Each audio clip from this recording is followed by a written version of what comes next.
ওই দেখো তুমি অল্প গোশের ভিতরে ওইটা মারো না।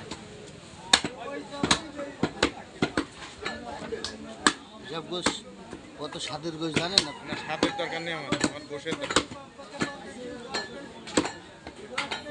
এইটাতে মারো, এইটাতে মারো, ওইটা বাদ দাও, ওইটা বাদ দাও, এইটাতে মারো। এটা সলিড কিন্তু, এটা সলিড দাও।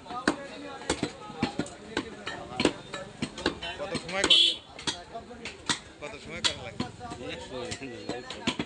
প্রতিদিন তো এইটা কিন্তু হাড়ের একটু অংশ দিও না, একটু মাংস দাও।